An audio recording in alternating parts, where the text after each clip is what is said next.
Good evening. Welcome to this Happy Guru with me, Kirsty Bentley Taylor. I'm carrying on this evening talking about the correlation between emotions and your physical health. Over the past couple of weeks, I've been talking about how the chemistry, the science of emotions is actually a thing. I didn't even know that there are these things called neuropeptides that are released from your brain with every thought that you have, be it negative or positive, and they're sent down into the body as chemical messengers to enable or to kind of incite a response in your body in one region or another. Through my research correlating Chinese medicine alongside Western science, alongside yoga, more like yoga philosophy and Buddhist philosophy, and finding out about how for millennia, the ancients of our history have had this knowledge, have had this awareness, and have been treating this, promoting self-help, promoting self-awareness, promoting conscious living as a form of being healthy, both in mind, body, and spirit. And I wasn't aware until 4 weeks ago now, I think 4 or 5 weeks ago, that this was an actual physical response that you have every time you think. I think we're all aware that negative thought patterns can be detrimental to your life, to your health, that they can bring you down. But knowing that sense of being brought down is actually a case of bringing it down and into your body has really made me think about the increase in diseases, the increase in really, I suppose, mental health like issues, anxiety, depression that we're seeing in younger and younger and younger people. These aren't now the illnesses, the mental illnesses, if you like, of the old, where people who have used to be surrounded by people, their family, friends, colleagues, their entire life, and suddenly, as they've gotten older and other people have begun to left them for one way or another, they begin to sort of sink into a pit of loneliness and depression, and therefore, beginning to get ill and that sort of thing. This is now a sickness, if you like, that's pervading every age group on our planet, and it's cross-cultural. It's not just in the West. It's not just how we think. The stresses and strains of living in the world that we have created now are permeating every culture that buys into the stress and the strain of commercial living. And I call it commercial living because I believe honestly that if you do a job that you love, if you feel like you have a purpose, and if you feel as though all the hours that you put into something are worthwhile, then as much stress as you have comes into your body from maybe timekeeping and from maybe kind of trying to keep to deadlines or try to keep in appointments and structure through things, that sort of thing. As much as that is a stress, it's also a stress that can be easily relieved. It's something that once those deadlines are met, you can smile, you can let go, you can feel the joy of being actually in the moment that you've created. But the problem that's happening across the world is the more and more that we're creating, the less and less personal fulfillment we're getting from it. And so you can take yourself into a state of stress and you stay there. The increased pressure of having social media and having instant contact, whether it be between family or friends or colleagues, co-workers, your manager, your company, it all adds to the stress of living. Because if you think about before the internet, so 20 odd years ago now, we would all be able to find some time for ourselves, some peace, some way of being able to just switch off from whatever it was. We have no pull on ourselves, on our emotions, on our mental selves, on our physical selves in those times. I remember walking home from school and abstractly looking around and not really having anything other to do, not having anything other to do other than just walking around, looking at the world as I went home. I had no stress about homework. I had no worry about getting to after school clubs as quick as I possibly could. I had no worry about when I got home having to support family or not being able to see family who were working. Both my parents worked when I was younger, and they both worked full-time jobs, and they were both teachers. So they brought a lot of work home. But I never really felt like there was so much stress brought home with them as I feel that there is today I have friends who are teachers, and the amount of work that is on them now that they have to bring home and do over the weekends in their evenings, sometimes working up until 11, 12 at night. I remember my mum and dad working up until like 9, 10 when it was marking time, when it was exam time, when things needed to be turned around. But generally speaking, they were able to work and they were able to bring home a small amount of work to support their own careers and their own lesson structures. But essentially, when they came home, they were cooking and looking after us, spending time with the family, sitting down and relaxing. And I think because of the way the world has changed so much, we're feeling that throughout a lot of different structures, a lot of different workplaces. I don't think it's just through business or economy anymore. Like the banking world is notorious for being super high stress. That's the justification behind all the massive wages that they have. Just it's super, super high stress. But now we're seeing stress being loaded onto all sorts of people. I have a friend who's just begun working for a retailer, shall I say, working in their warehouse. She's given a target that she has to work between the hour that she's working part-time, so she's working between 9 and 2. And she is giving a target for how many rails of clothes basically she can move from one end to the other end of the warehouse that she's working in. She hasn't, well, she's been working there 4 months and she hasn't once met those targets because she just said, I literally can't move any faster. I can't push any faster. I can't load any faster. The targets are completely unrealistic and they're all linked to my pay structure. So I'm not paying a bonus, but if I don't meet my targets within the first 3 months, then I will be unemployed. And so she's working overtime without pay to be able to meet the targets that are being set for her by this retail marketer, or by this retail company. And it's in the clothing, it's in fashion. It's not even really like there's a time constraint. You know, like if you think about a company like Amazon, for example, they're eager to get everything out. You're given hours, you're given minutes to be able to receive your project, your purchase. And they then, on the other hand, have to honor that, or they're duty bound to kind of, you know, give you the money back or give you the free product, which obviously is detrimental to their profit line. This pressure is pervading through very, very, very many businesses and business structures. And it strikes me that the more and more stress we're put under, the more and more we're seeing the hospital under pressure, the health services under pressure, doctors, you can't see doctors for like 2 or 3 days now, even if you need an emergency, looking at walking into A&E and having 4 to 6 hour waits. This is in the UK. Okay, this is the basis in the UK. When I was in Thailand, it was very different. But they don't have the stresses in Thailand. They won't accept the stresses in Thailand. For Thais, it's all about lifestyle. It's all about lifestyle. They have to bring joy and fun into what they're doing. They have to see that it's worthwhile for them to be in this position, not just on a financial gain. You know, like food is relatively cheap over in Thailand. They don't have the wants and the needs. They don't have the sort of social hierarchy particularly that we have in the West. You kind of even seem to have older, sort of richer families, if you like old wealth, or you have very, very poor families. And then the in-between are the people who are kind of, they were poor and they've come up. You know, that it sounds very basic. It's just really that they've managed to get a good job in a bank or something like that. And they're helping to support the rest of their family who are still working in the fields, doing maybe rubber cutting or something like that. And so their life is very different. They're also a very physical race of people in the fact that they live outdoors the majority of the time.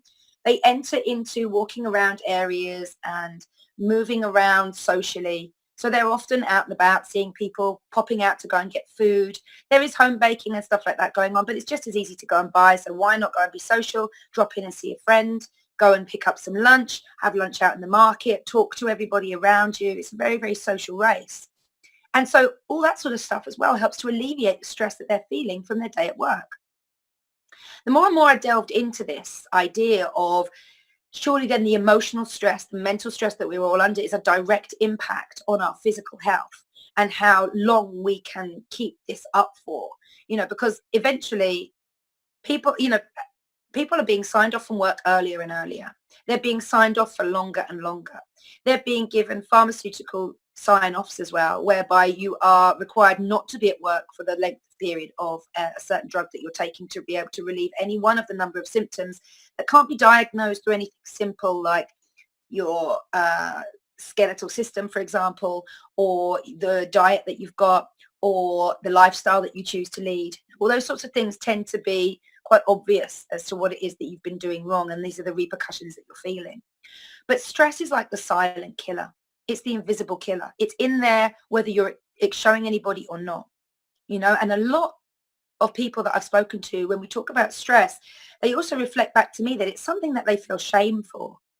They're feeling like, I should be able to cope with this. I should be able to manage this. What's wrong with me? Why can't I do this? Everybody around me is managing. Nobody else is getting sick because of their workload. Nobody else is getting sick and not having being able to do things with their children and stuff because they feel anxious, because they're feeling nervous about everything that's kind of coming on and going on around them. So it's really, really taken me, this subject. And not least because over the past few weeks and months, I've been dealing with a lot of sickness around me, and a lot of the correlation between the dips in health that I'm seeing are to do with emotional issues. They're to do with falling out with people that you love in your family or friends, out of crosswords. Again, stress adding to that instant reaction. That I can't deal with this. You're putting on me kind of reaction and response that is venom, that is kind of full of venom and is painful and hurtful when it's received. And especially if you're in a state of feeling like you're not good enough anyway, why aren't you managing? I'm so shameful for the experiences and the way that I'm feeling. This is a terrible time for mindset specifically. We are all putting far too much pressure on ourselves. We are all living under far too much pressure. It's important to be able to get the balance, and it's important to understand why. And that's what this section was all about, really. These last three sessions with me is all about really being able to find out the science, being able to understand it, being able to resonate that into your understanding, and hopefully being able to go forward now in life and make some more positive choices about the time that you spend at work, about the work ethic that you have. Where exactly did you get that work ethic from? Was it your parents' work ethic? Did it serve them? Was it a work ethic that's been promoted at school? Was it a way that you feel like you've seen other people that you deem to be successful working? Where did you get your work ethic from? Where did you get this ability to just sit and hold stress? Can you recognize if you're sitting and holding stress? Understanding in your body what it is that would be the first indicator that you're struggling. And maybe that would be something like the thought processes that you have. And this became really interesting to me as well. Because as I was reading more and more, and I was reading about the science of neuropeptides with each thought going down into your body, resonating there, then I'm reading about research that says that basically as soon as your body begins to see a regular correlation of these chemicals coming down into your body and residing in a certain place, it's almost like it feeds that part of the body, and that body wants the brain to reproduce that thought pattern so that it keeps getting fed by this negativity. And so these kind of self-fulfilling prophecies, self-fulfilling emotional prophecy of thinking and thinking yourself into something actually is true. The more negative thought you have, the more negative thought you generate. And that's not just the way you think about yourself. That's also the negativity and the thought that you bring out into the world, the way you communicate with the people, your attitude towards people, how you feel about the things that people have or do, the things that people say, how they express themselves. We're very quick to judge, very quick to criticize, very quick to feel that in some way our misgivings and the feelings that we are not good enough should be projected onto other people as well, to be able to still be able to resonate with them and still be able to feel as though you can relate directly to those people. So when you'll recognize this when you walk into a room, for example. So you walk into a room and somebody in there has got the hump. And you can usually, especially if you know that person, you can usually walk in, and no matter what it is you're feeling, you can feel that energy change. You can feel that, whoa, what's going on in here? I think we've probably all been there. You can walk in and there's tension in the air. Something's either happened or it's going to happen. You talk to someone and they give you an off-the-cuff response, or a kind of a fly remark that doesn't engage you in conversation, doesn't give you any kind of connection. They just can't be bothered with you, and you just kind of stand there going, oh, okay, what did I do wrong?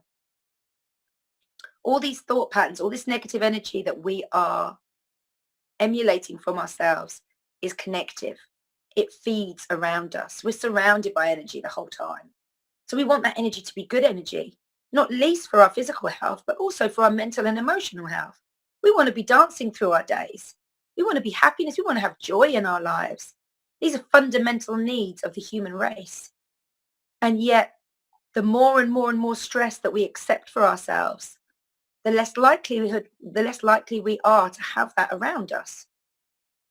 So I wanted to go through, today, some ideas about how to change your mindset. Because of course, as I always say, it all starts with you. It starts with you learning. It starts with you understanding it. You have to come into these things with an open mind and an open heart. You have to be able to recognize, and perhaps you already are doing as I'm talking, saying, yeah, do you know what? I'm guilty of that. I've definitely had that happen to me.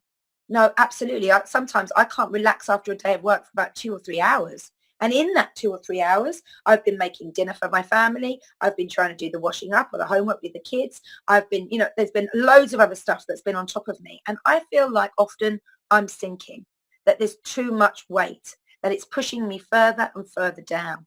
And as you know, a feeling of joy or happiness is actually a light feeling. It's a feeling of being light-hearted, light-headed, giddy. It's a beautiful feeling.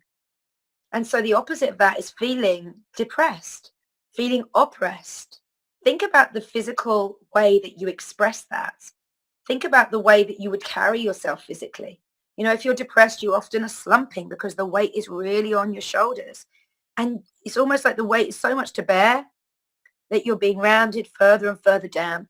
And of course, as I've spoken about previously with yoga and the way that we breathe and our pranic energy being so important to our health, the more you concave your shoulders and round your back and deep down into yourself, the more you compress your lungs, the less oxygen you take on board, therefore the less energy, the less able your internal organs are to do the jobs of cleaning out your body, of releasing any toxins that you may have taken in or you are taking in throughout your day. It's really important to be mindfully aware of the effects of this stress, how you're carrying yourself, what it is you're doing to combat stress. I believe everybody should be really looking at this in their lives right now and making positive changes so that you move forward and you have in your kind of tool belt for life, lots of little ways and lots of little techniques that actually, when it comes to it, you can lift yourself up and out of that. Yes, it was a bad day, but it doesn't have to come all the way home with you, and taking control of that as well, not feeling so stressed or so put on or so in such demand that you don't feel like you can look after yourself, because that in itself is a stress as well. And I think a lot of women are very guilty of that. Certainly I have a lot of friends, and I'm guilty of it myself, of feeling like sometimes the pressure of motherhood and looking after the house and looking after the husband and all that sort of thing. It's like, why is this all on me? Why am I having to take all this load? And I know it's not in every relationship, but there is definitely a social structure and a conditioning that enables that. And I think being able to sort of look at your life honestly and say, I'm under that pressure, which I have actually been doing myself over the last couple of weeks, saying, you know what, I am under this pressure. As much as I feel and I justify in my mind that, I want to be able to look after my children, I want to look after my family, I want to do all this sort of thing, doesn't mean to say I have to be the only person doing all the cleaning, all the chores, all the shopping, all the fixing, all of that sort of stuff. And I think that for women especially, we're very emotional beings, and we're very easy to take on board guilt and this feeling that we're not good enough and this feeling that actually we should be doing better all the time. And so we strive on and we strive on and we strive on.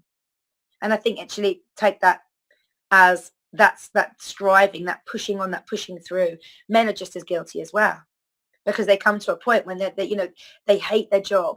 They hate what they're doing, but the responsibility of the family is again huge, and it's weighing down and it's pushing you down. It's time to take control of the way that we're thinking about our lives so that we can really re-examine and restructure things so that we at least have time in our weeks and in our days to be able to de-stress and let go of these chemical compounds that are residing in our body and making us ill. So I wanted to go into 75 ways to think yourself into good health. Okay, and I'm not going to go into the full 75, but this is the stuff that I found, and so much of it correlates with yogic thought patterns, Buddhist thought patterns, about really connecting in with nature, things like that, about sitting and enabling yourself to really just have time to relax, be inside your body without any other external influences, to be able to calm your mind so that the thoughts stop. Imagine all those thoughts, those negative thoughts that are pushing illness and bad health down into your body. Imagine if you could just stop that completely and begin to generate something that would shake the soul of your body, literally shake, resonate, vibrate through your being and release the tension that you've been experiencing and that you've been creating for yourself.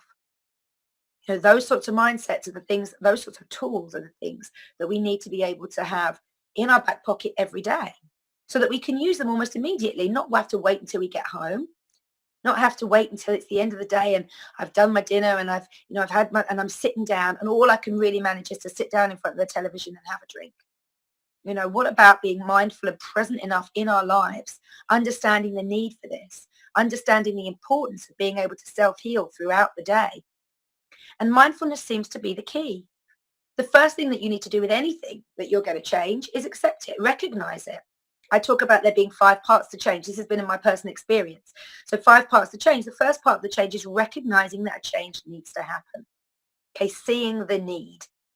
And that might be because you've just blown up at your husband or your wife and you really recognize that that wasn't anything to do with her. That was just stress that you were bringing home from the office or from your workplace. And it's just been taken out on her because she was ultimately the first person that, that even spoke to you. But you can recognize then that you need to make a change and that things need to change. So that's the first part. The second part is thinking and looking at what it is that you want to change and formulating a plan for that change. So this is kind of the point we're at now, where we've recognized that there's a great need for change. We know that physically we hold on to the negativity that we're manifesting for ourselves through our thought process, through the way that we see life, through the way that we transfer our emotions and accept the emotional baggage of others. And so this second point is really about controlling that and enabling yourself to cut off from something so that you can listen and you can be there for people, but you don't take it personally. And this is a huge one, really. This is the point where you affect change. So you begin to plan out what it is that you want to change in your life based on the stresses that you have in your life and what it is that you want to shift. The third part is the change itself. It's implementing all those things. It's saying, right, today I'm absolutely exhausted. I've come home, I've had a really, really bad day at work. Before I even speak to anyone or do anything, I need to rid myself of this. I don't want to take this negative energy back into the house. I don't want my children to feel this. I don't want my wife to get the brunt of all this. I want to be able to rid myself of it as well so that not only am I not bringing bad energy into the house, but also so that I'm not sitting festering with it, trying to keep my cool, trying to be patient. Again, feeling like I failed when I lose my patience invariably, when I do snap, and then feeling like a failure and feeling like, I've let people down, I've let myself down. And again, you can see how negative thought just is constant. It's just constantly feeding itself. So going into some of the ways that you can think yourself into good health. So get out negative emotions. This is what I'm talking about first. So before you get home or as soon as you feel stressed, have a way of being able to get them out.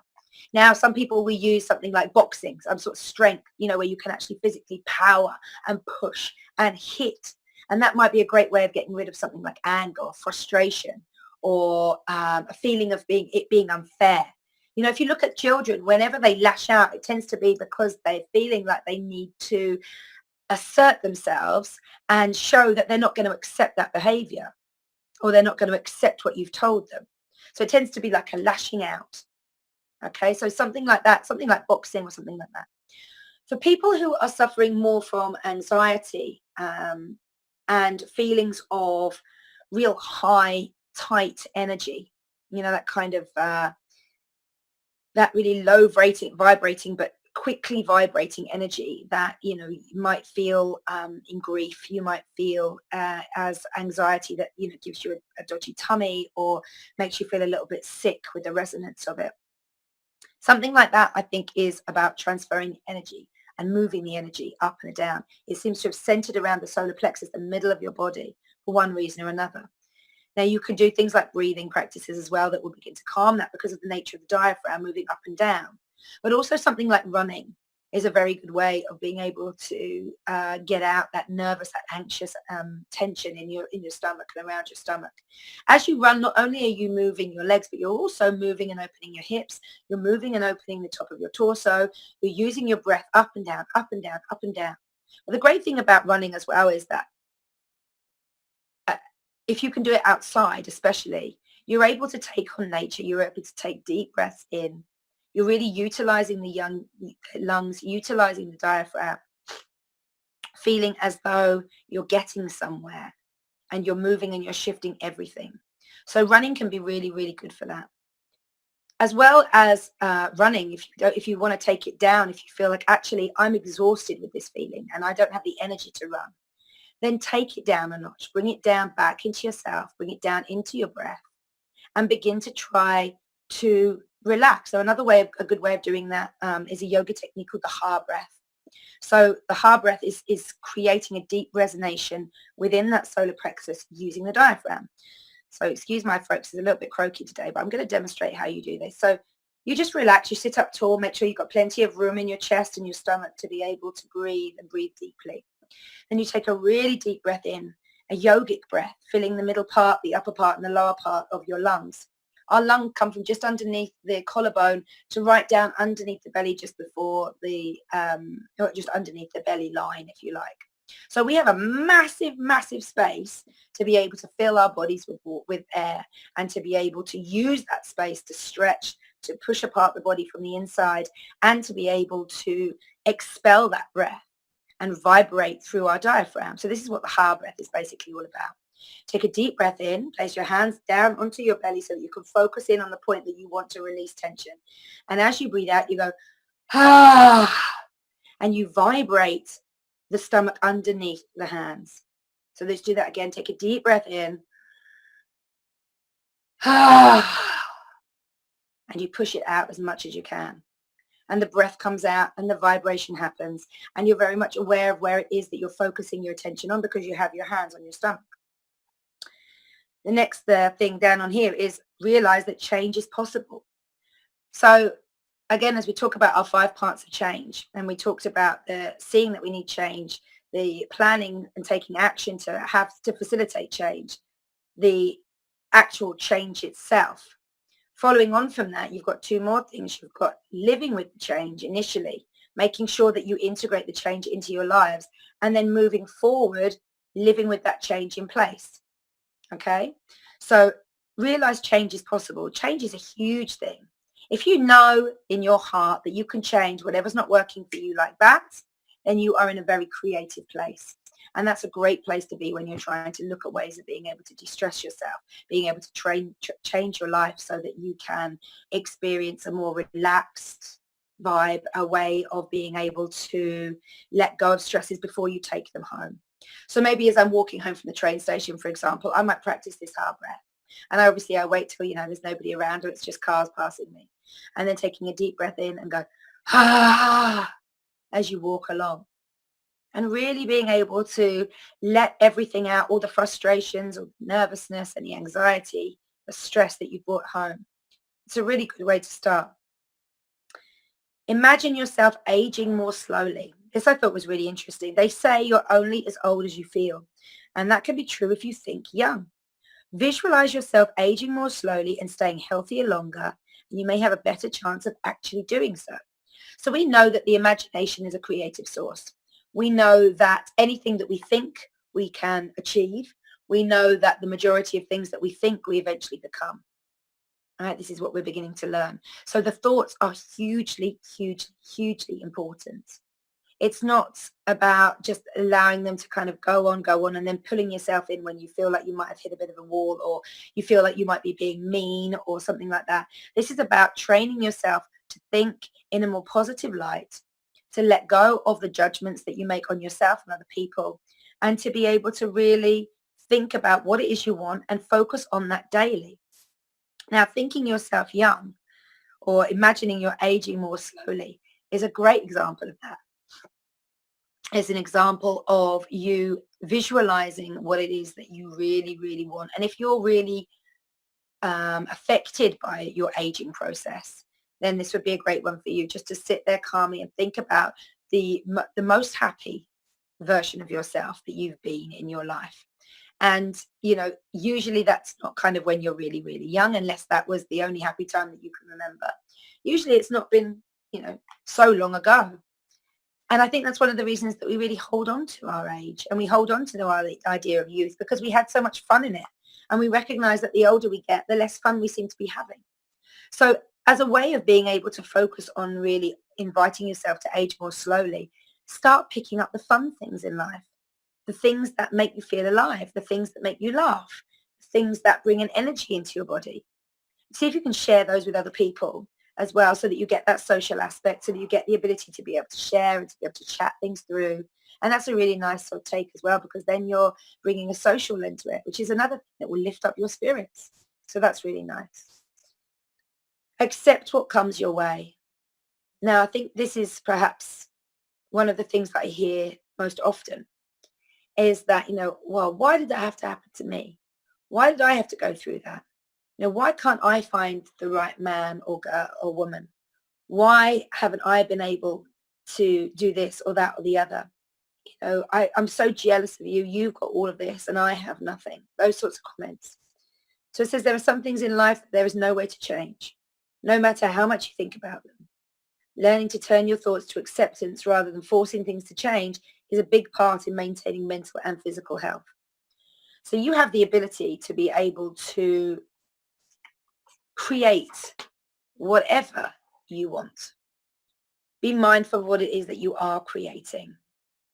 If you want to be younger, then do the things that you used to do when you were younger, and think and react and respond to the way to yourself, the way you want to be treated as a younger version of yourself now.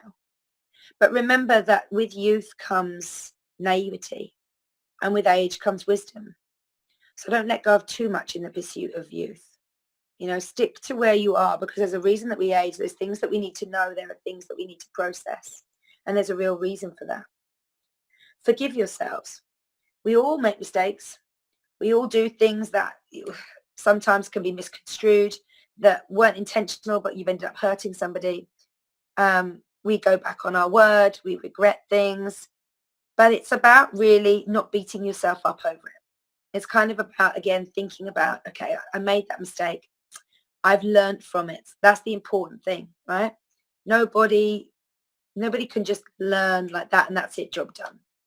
Very few people can learn like they've got photographic minds or something like that, and they can just regurgitate that info, or they can do that job or whatever straight away just from having looked at a picture or spoken to somebody, for example. You have the capacity to be able to just offer yourself one thing in those situations, and that is forgiveness. Don't let minor setbacks destroy the positive thoughts you have for yourself. Forgive yourself for these transgressions and start over the fresh day. So we give ourselves the opportunity to be able, we've been given the opportunity to be able to start afresh every 24 hours. Every 24 hours, we can open our eyes and start a brand new day. Excuse me. And I think that's something that, again, we should be mindful of, that every day is another new opportunity, that every day is a chance to change, is a chance to improve, is a chance to work something else in. If you're not happy with what's going on, you'd like more, then every day you've got the opportunity to be able to build and create more every day. So be mindful of that as well. Then when I started reading through that, I started also reading through dealing with stress, and how the many factors, the many ways that we can be distressed mean that there needs to be more than one way of being able to get rid of the stress. Okay, so for me in my life, I tend to now use my essential oils, would be one thing immediately, because it's just that smell comes straight up into my brain and relieves the tension, allows me to be distracted as well. Like a whole new thought process will lift off with my essential oils. But also something like yoga, going onto your mat, finding your safe space there, being able to start breathing and letting go, relaxing there and letting go. Even if you just get on there and you can do a couple of sanas and then lie down flat on your back and just relax. That in itself is a gift to you, especially if it's at different times during the day. So dealing with stress, they put meditate regularly, relax and let stress go, which is, it's one of them, isn't it? Of course, that's what you want to do. But when you're in the height of stress, it's very hard, to just relax and let it go because it means so much. You're emotionally invested, you're mentally invested into this thing. That's why you're stressed. So just to relax and let stress go is a little bit of a broad comment, if you like. But it says you can use your thoughts to help get rid of stress. When you're feeling overwhelmed, take a minute to relax and focus on your thoughts or something else. Over time, you may be able to better handle the big and little stresses that come your way. So that's like a little way of just being able to relax and let it go. Again, bringing your attention back on your breath. Think about your breath. Can help to focus your thoughts and draw stress away if you make a conscious effort to think about each breath you take in and out. It will help relax you and bring you more in touch with your body's rhythms. Absolutely. True fact. That's what I do whenever I'm stressed. I start working, doing my asana practice. I start pranayama. I start meditation. I start something that's going to take me out of this negative headspace that I've got myself into. Because I know that I just don't want to be that person. I don't want, who does? Who wants to be stressy and shouting at everybody all the time? Not me. Now, this is especially important for those of you who suffer from anxiety and insomnia-related anxiety, is to control your thoughts at bedtime. For many who are stressed, getting to sleep at night can be a challenge. Use your thoughts to shove out all the worries and tasks that are floating around and to concentrate on relaxing. Restful thoughts, even if that means just counting sheep. So anything, you can begin to think of anything. You know what I started doing when I was pregnant with my third child and I was feeling very stressed was I've never been able to do sheep. I don't know why. I don't have an affiliation with sheep particularly. But I started doing, like he loves me, not on a daisy petal in my mind. So one petal would drop off and then another petal and then another petal. And I would align my breath with the dropping of the petals so that as I breathed in, I would focus in on a petal. And as I breathed out, that petal would just drop down to the floor. It's a visualization technique that you can do. It's to do with like letting go, really. Letting go and focusing in on your breath so that your mind is already occupied with one subject that is constant, that is not going to stop until you give it permission to stop. So that's another reason. That's a really good one. Prepare mentally for bed, which means you can get into we've all had bedtime routines. Most of us adopt them and do them for our children. But what about your own bedroom routine? What about that? What's the space in which you go to bed like? Is it cluttered? Is there dirty laundry all over the floor? Is it absolutely pristine and you don't really feel like you can relax because there isn't some clutter? You can't see anything. You don't know. Everything's just very clean and sort of like hospitalized, if you like. So next time that you go to bed and you look around you before you go to sleep, just make sure that there aren't any things that would wake you up and make you feel bad one way or another. Maybe it might be I would put a list of things that I need to do, for example, a Post-it on my bedside lamp. And as soon as I wake up, I see that Post-it because it's bright orange. And I took it down today, actually. I was just like, I don't need that in my life. I can remember all these things. I know I've got to do them. I don't want to come in and be distracted by the orange and then feel bad again. That for me is quite important. Revise your dreams. If you find yourself haunted by bad dreams or awoken multiple times throughout the night by them, then use your mind to control them as they're happening. This lucid dreaming will allow you to turn nightmares into happier dreams and allow you to get the rest you need. Concentrate on each muscle active individually. So this is something that I do in yoga practice at the end of my sessions, is we go down into the big toe and we work up and through the toes, into the soles of the feet, the top of the foot, up into the ankles, further up again into the calves, the shins, the knees then obviously correlating and reflecting back on the hamstrings into the hips, and so on. So concentrating on each muscle differently is going to take a little bit of time. You're going to have to isolate those muscles first of all, and then you're going to have to really throw your concentration in there and really begin to imagine something around that space, whether it be a particular organ or whether it be a food that you've taken on board that you want to make sure that it goes down to that bit because that's where you want it to go. Allow yourself to daydream. Daydreams are often body's way of taking control, and when we need a break from the stresses of our busy lives. Give yourself a chance to daydream now and without interrupting the thoughts of things that you should be doing. So close your eyes, take a deep breath in and a long breath out. Take another deep breath in and a long breath out. Now as you inhale, I want you to begin to think about something that makes you really happy. Like the one thing that makes you really, really happy. And it shouldn't cost anything. It should be free. Just think of one thing that whenever you see or hear or speak about that thing, it becomes a topic of enlivenment. You know, you're filled with life. You're filled with animated energy. You're enjoying everything. That's one of the ways that you can begin to calm yourself, if you like, when you're dealing with stress. Stop worrying is another one. I mean, I know a lot of people are worriers. That's conditioning coming through from your family as well, or situations that you've been in. But many people, you fall into the pattern of it as well. Like, for example, uh, I'm worried about the car, my car at the moment. The gearbox feels like it's not shifting smoothly, and it's only just come out of a service, and we asked them to have a little check over it because it's a new car. But I'm worried about that. What I want to do is really begin to daydream or create a way of getting rid of this car and getting another one. I don't know whether or not that will actually happen, but that's kind of what I do. Instead of stressing about it and obsessing about it and thinking to myself, well, that was a really bad buy. Why didn't I save the money? Why didn't I have somebody come and look over it all for me before I bought it? Instead of all those things, actually you daydream your way out of it. You can dream, you can create space in your mind to learn and to be um, really present in that dream. And if you have some kind of follow-up dream from that as well, it's a really good place to write it down. Um, I can't stress being able to write down what you've done enough. It's really, really important. It makes you feel as though you're able to get what's going on in your heart out into the big wide world, so that at some level, even if you find it really, really hard, you are still speaking your truth and you are still being true to you.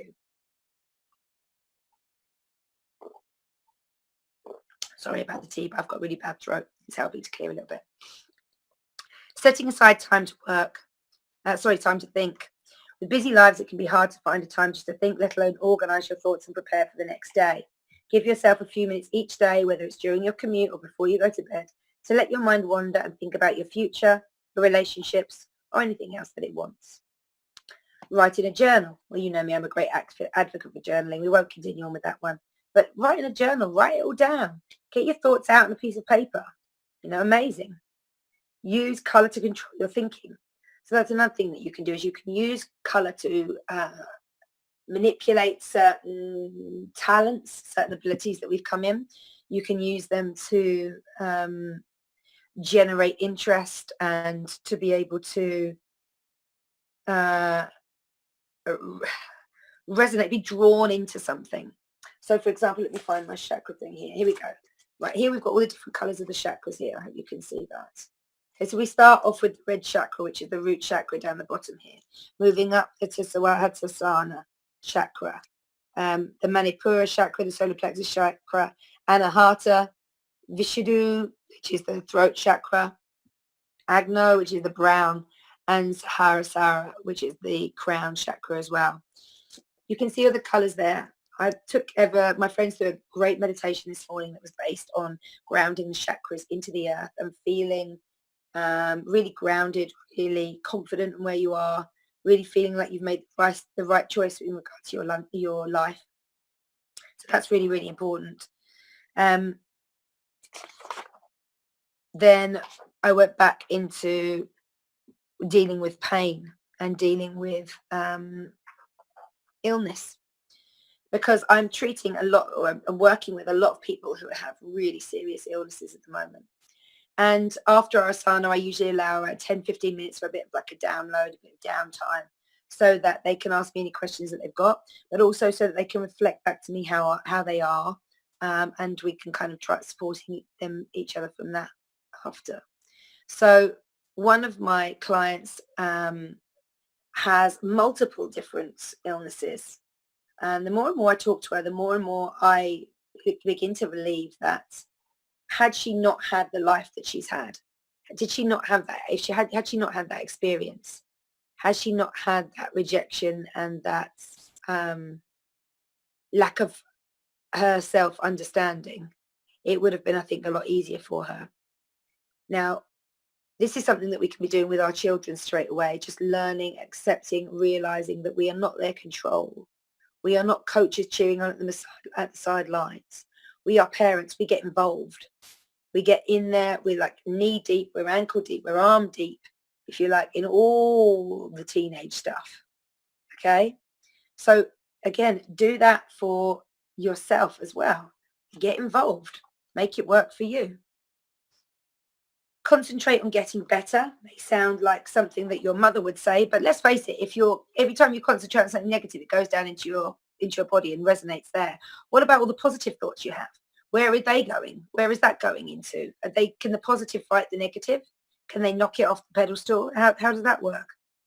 In those that focus on their thoughts and energy, not getting them quicker, are on energy getting better, will more quickly, actually more in love, and more likely to do the things that they wanted to do. So just paraphrasing through that then. Believe in your treatments. If you go for a treatment, whether it's something serious like cancer or more insidious, thinking that it won't work, you're actually lowering the chances of it working. Patients who go into a treatment with positive A stars have a better chance of positive outcome. So try challenging your children. After all, it can't hurt. Imagine you have a strong immune system. Now, the immune system is all centered around the gut flora and the stomach. And it can travel, if anything's repressed, they're not being processed, it can travel up the gut and into the esophagus and into the mouth. With bacterial infections, warts, what they call cold sores, anything like that. Okay, so you're protecting yourself as well. Picture yourself fighting off all illnesses.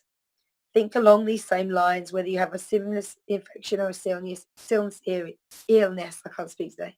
You may be able to take a shot at helping clear up something by concentrating or eradicating it within your mind.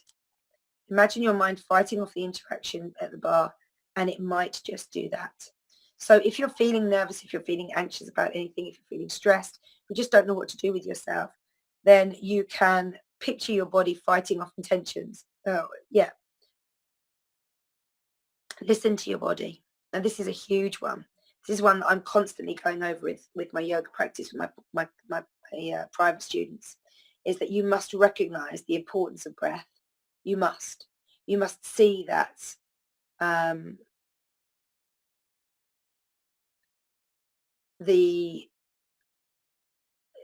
the need for it is greater than expressing it yourself. Does that make sense? You know, holding on to it and letting it go until there's a convenient time is not the way. You need to really believe and accept that this, whatever it is that you're doing it for yourself, is going to work. And also that takes the same with something like a massage or any like alternative therapy and reflexology that actually begins to look at you and place you in a construct of health or unhealth, really. That's basically it. Believe in miracles as well. That's another thing. I mean, I love to look at life through the eyes of a miracle maker, if you like. You know, I love the little synchronicities. I love numbers popping up at me. I love the idea that angels are all around us. I love the idea that the universe has got our back and it's supporting each one of us. You know, I like those ideas. So for me, it's not too hard to believe in miracles. And certainly when I was younger, I used to believe in a lot of miracles. But now I think I know a little bit more about the world. That might have switched off a bit. Don't fear treatments. So this is important.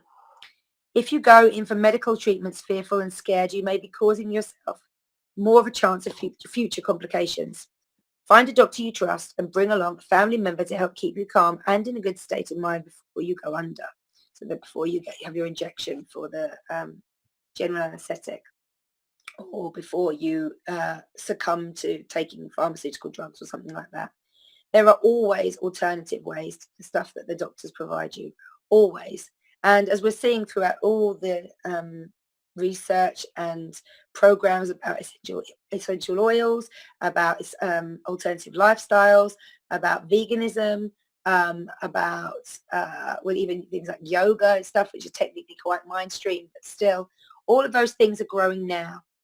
All of those things have to be growing now. We need the support. We need to be able to go now for a weekly massage. We need to be able to say to ourselves, do you know what? I'm going to look after me tonight. I'm going to have a bath. I'm going to take my sound bowl. I'm going to put a couple of drops of my favorite bath oil or whatever in my bag. And that's where I'll be, healing myself, spending time on myself. So believe in miracles. Don't fear treatments. Relax to save your gums. Stop thinking of yourself as a sick person. So again, this kind of self-fulfilling prophecy that you are somebody who is quite sickly, who will never really be able to do anything. 9 times out of 10, that attitude's been given to you. Who's it been given to you by and why? If you had some issues growing up with your health, like maybe convulsions or epilepsy or ADHD or any of these things, like any of these things that put on the state of your awareness, your health, you're considering yourself to be less of a person because of them. Okay, you're considering yourself to be worth less because you're ill. Now, illness, as we know, 9 times out of 10 is just is changeable. It comes and it goes. Like if you look at the common cold, we all suffer from like 3 or 4 common colds a year practically now, with the advent of moving around the world quicker. But it's really just about making sure that you empower your immune system to be able to cope with these things, to be able to cope with the sickness that's coming in because you're thinking it into your life. Don't milk injuries. Okay, so all you footballers out there, then we'll dive in. Understand that sometimes it's all in the mind.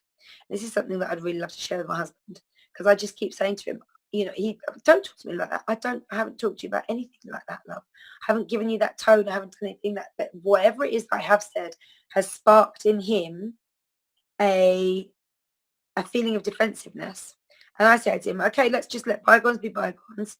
And you tell me what it is that you want to say, and I'll tell you what it is that I want to say, and we'll go from there.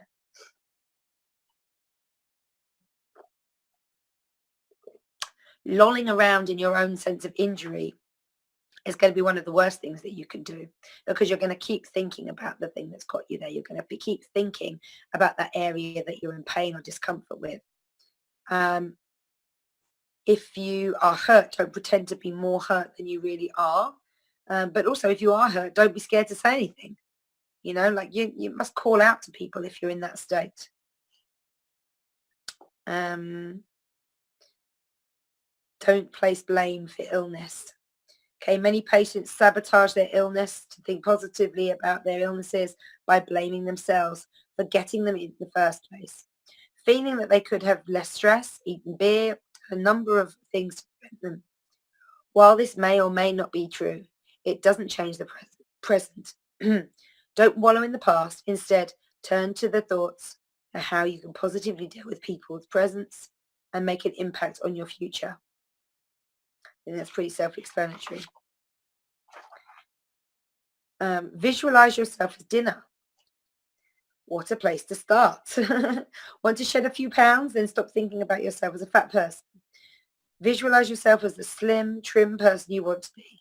The more you concentrate on that person, the harder you'll work to get the goal.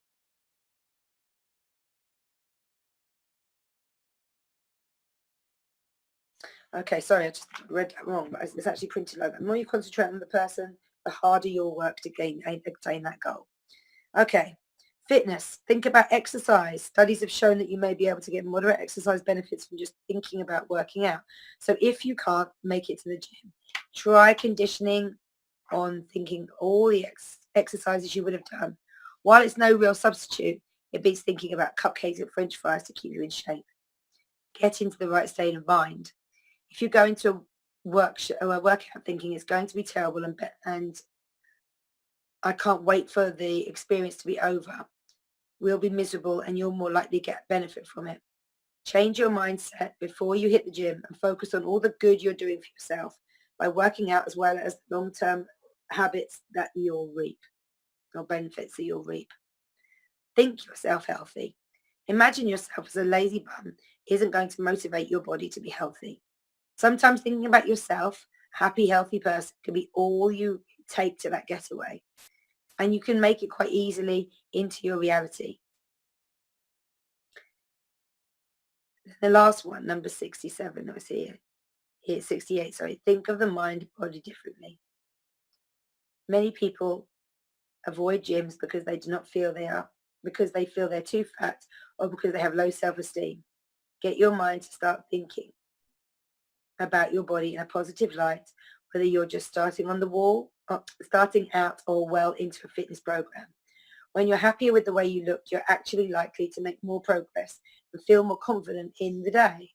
So this is all written by, it's nursingdegree.net/blog. All in the mind, 75 ways to think your body into good health. Okay, so you can go over these later.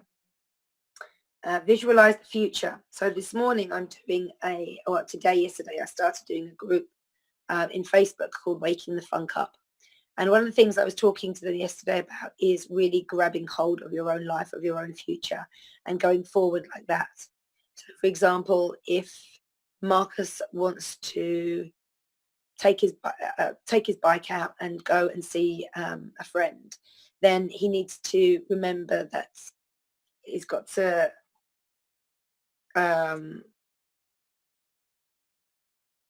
he needs to remember exactly what it is that he's aiming to get from that. So throughout the whole experience, he's in a state of joy. So he's taking his bike out and he's going to see a friend. So he's presently on the bike. He's mindful of being on the bike. He's mindful that he's moving his body and he's bringing exercise into his present, right? Then as he visualizes the future, as he gets to his friend's house, he's also visualizing about what is going to be there, how he's going to be received, the laughs and the giggles and stuff that they might have, for example. And you begin to bring that idea of happiness that you're expecting, that idea of feeling the joy that you're expecting already into your present by visualizing it in the future. And this is a technique that, again, I'm using in a group at the moment, asking people to look at what it is that they really want for themselves, what it is that they are, how it would make them the happiest, what it is, how do you see your life being? How do you see yourself being the happiest in the life that you're living? What does that look like? Exactly. Being super, super specific. What does that look like? What does that then feel like? Okay, because as soon as you begin to build an image in your mind, you also begin to build a sense of feeling of being already there. Okay, so if you're feeling about something, visualizing your future, and you're feeling really, really positive about your future. So for example, next year, I am aiming to go back to India. This is my dream for next year. So I'm visualizing my future.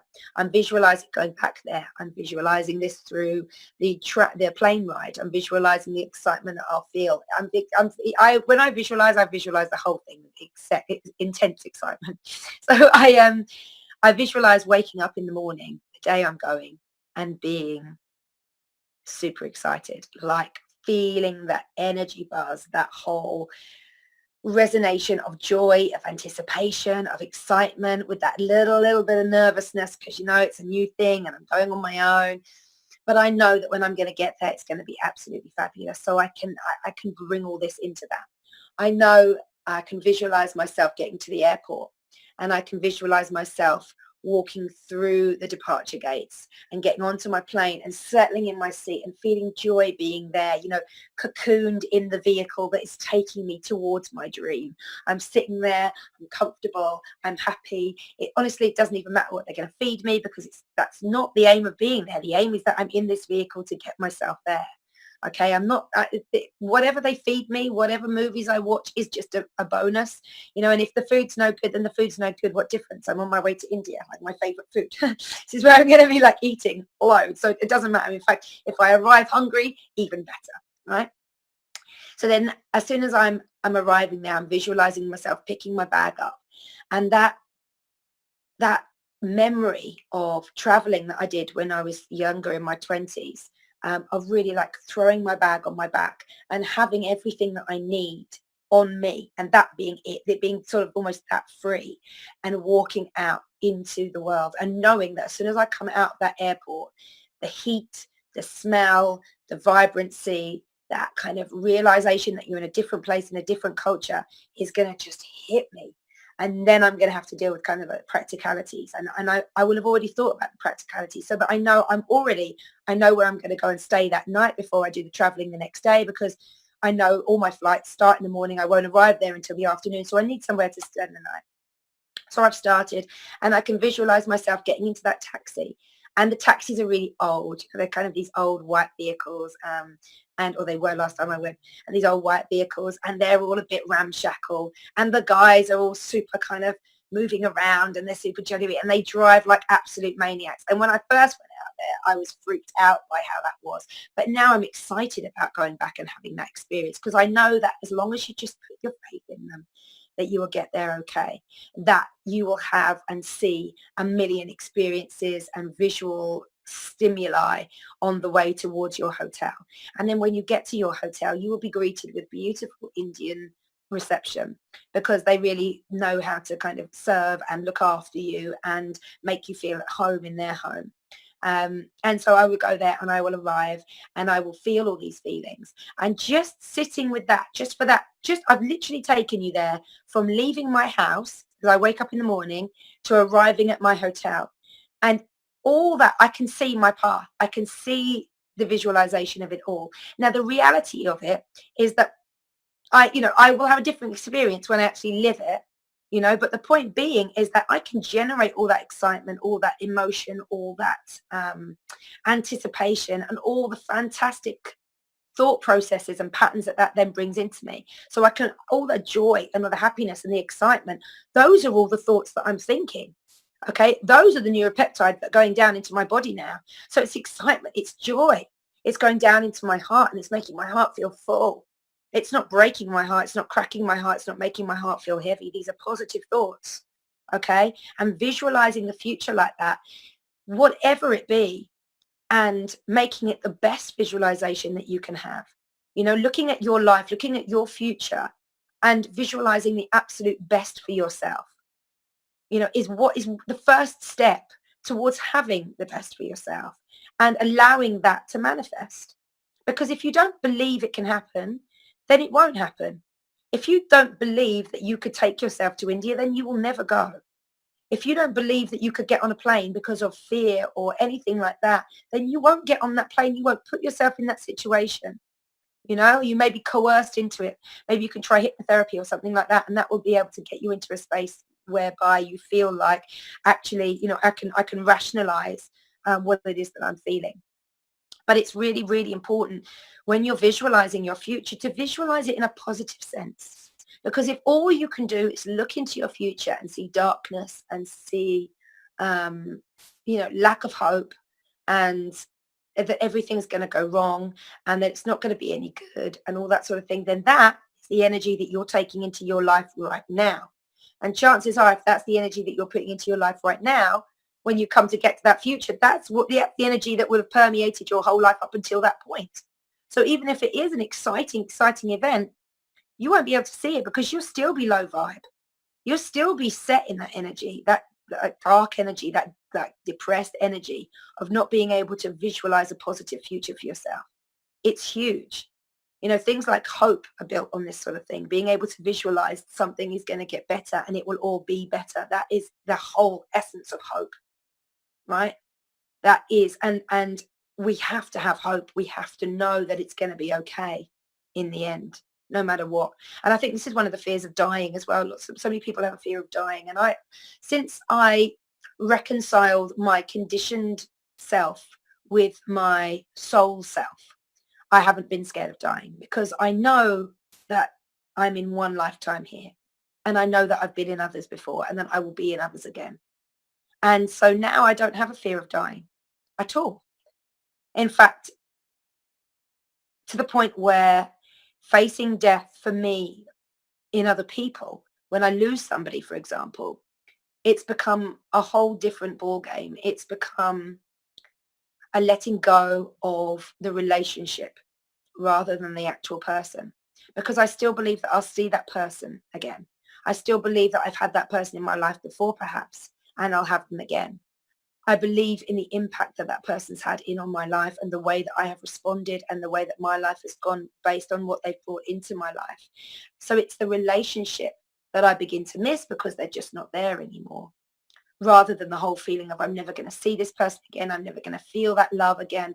I'm never going to, be able to talk to them or feel their presence or have their support or whatever it was that it was particularly special, or all of those particularly special about your relationship with that person. And I was brought recently to mind with this when I lost one of my best friends. And I realized that of all the losses that I have experienced in my life, this one has been the one that I've been almost the most control, had the most control over because of my mindset, because my mindset just doesn't fear death anymore and it accepts that this is only one version of life.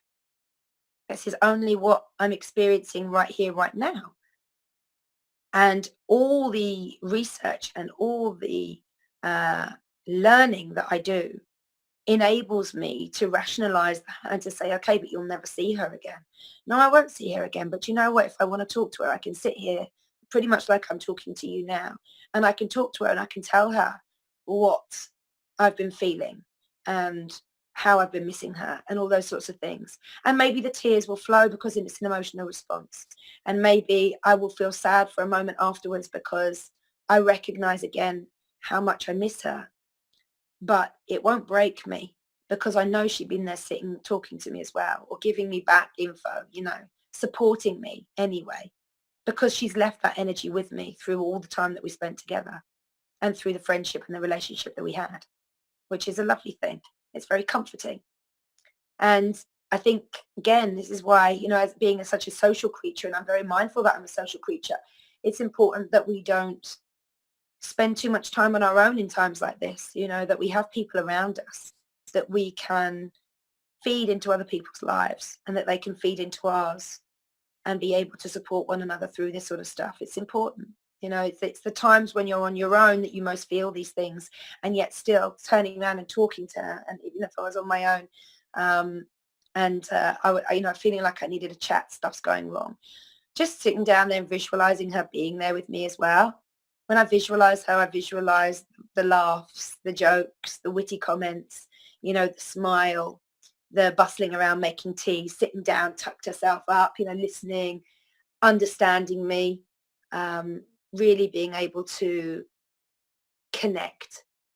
And I can still visualize that and I can still see that. And when I visualize and see that, I can feel that. And that is another example of how inground our thought processes are to the physical aspects of ourselves, because those thought processes drive my emotional response. Like I say, at the end of chatting to her, I'm probably going to have a little cry because I do miss seeing that in the real person. And I'm going to kind of miss the fact that she's not going to age with us now. She's had like, probably a good thing really, because she kind of was always a little bit kind of vain about what she looked like and took huge pride in her appearance. And, she was beautiful. She really, really was. But equally, like, she's never going to have to go through that now. And in some ways, I kind of feel like I should be sitting here and saying to her, lucky cow, you're not going to have to go through all that. You're not ever going to have to detach from all that. Not in this lifetime anyway. Whereas the rest of us have got to keep going on and keep going forward and finding the lines and being like, oh, here I go, from maiden to mother to crone, But that's life, isn't it? That's life. You can't criticize the path of life. You can't fight it. No fighting it. Even doesn't matter how many chemical fillers you stick in your skin. Doesn't matter how many longevity potions that you pay to take. Doesn't matter how many skin peels, how much Botox, how many tummy tucks, lifts, facelifts, all of that sort of stuff. Aging is happening. And even if you manage to make it look graceful on the outside, which in my honest opinion, very few people do, the inside is still aging. You can go into the ground, or you can, be cremated however you want to go, looking like you were 25, 30, 35 or whatever. But the inside will always remain the same, and it will always go through the process of life. And I think there's a certain amount of grace, and I think there's definitely a massive lesson to be learned from detaching from your youth, and for detaching from the idea that the only form of beauty, the only time of beauty in your life is when you're young. I don't see that. Like, I remember looking at my grandma's face, and she was craggy, bless her. She had really deep lines all around her eyes, on her, I mean, I'm going to get like this as well. So she had really deep lines in her forehead, like deep lines in her forehead, deep lines here around her eyes, beautiful sort of plump skin everywhere else. It was like the lines were so deep that they pushed out all the collagen or something. But I remember her skin being really, really soft, and looking at that face and loving that face. Now, I never obviously, well, I never knew my grandma when she was young. She would have been, I suppose the earliest I remember her was 60 something. So she had all these lines in place. They probably weren't as pronounced as they were when she was 91 and died. But, still, she was always kind of craggy faced, if you like, to me. And I remember that of her with such fondness and love, and you know, just a feeling of always being right around grandma, everything always being as it should be. She found that calm space in her life whereby, she'd done all of the running around. She'd done all of the bringing up babies and all that sort of thing. And now it was really just about pottering around, making cakes for people, looking after people, putting yourself into the welfare of other people. And I think, again, such fond, fond memories. A wonderful, wonderful lady, full of light in her eyes, beautiful, bright blue, sparkling eyes, full of mischief, always making jokes. Or she'd be the first one to kind of, be baking a cake, and I'd just be sort of standing there looking at it, and she'd get a big old wad with two fingers and then poke it like on my lips or something. So I had to go, oh, grandma. And then she'd be like, you can lick the spoon, those sorts of things. How can you how can you relate age, sorry, to being ugly, and to being something that you want to fight against, to the point where you want to be sticking chemicals in your body to be able to fight something that's innately natural?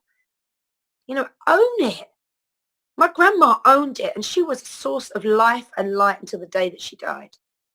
you know she was an amazing woman, and she's not the only older person that I know who is continuing to inspire me, continuing to drive me to be as wise as I can, as learned as I can, you know, driving me to help other people, because I recognize that that is, the best way of feeling like you're making a difference and you have a purpose in this life.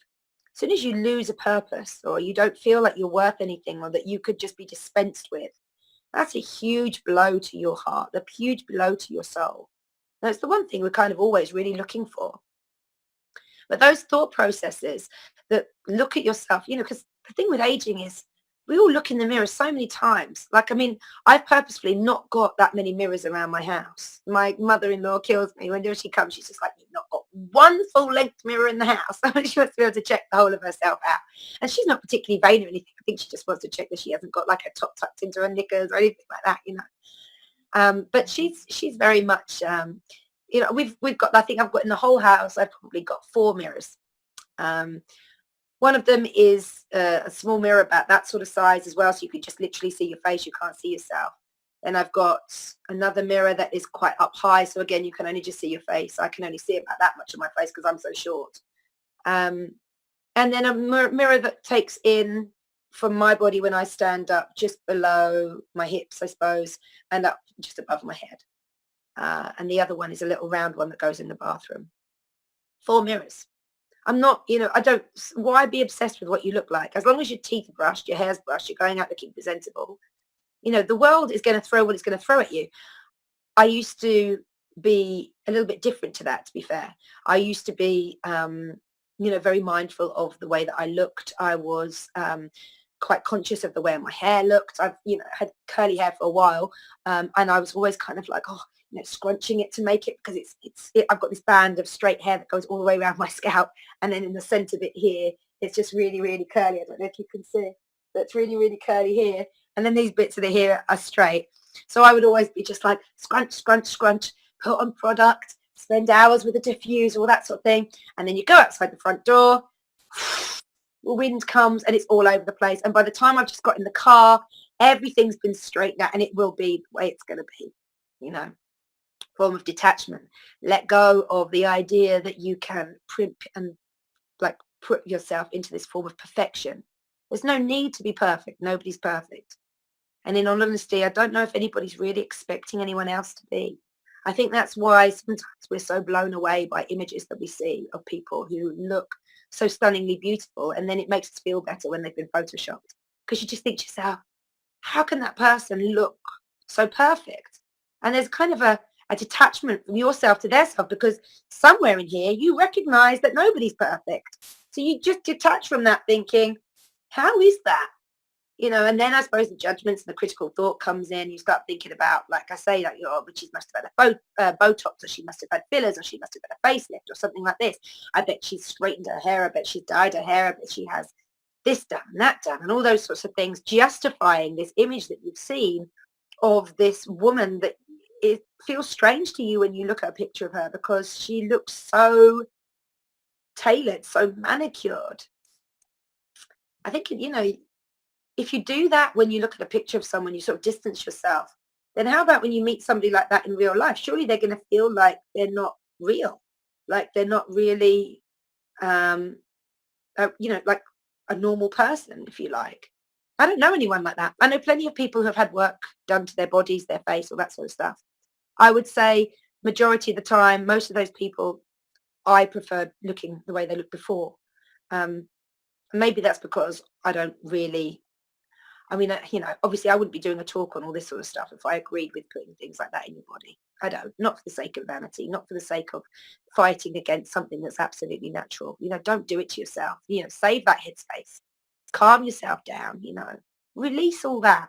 Release all the idea that, you need to look a certain way or be a certain way in this world. It's not true. And then that way you release all those negative thoughts about yourself. Because while you're busy looking at yourself and looking where you can next stick a filler in, or where you should next have the Botox, and worrying about how quickly you can get to your doctor and what people think, will people notice?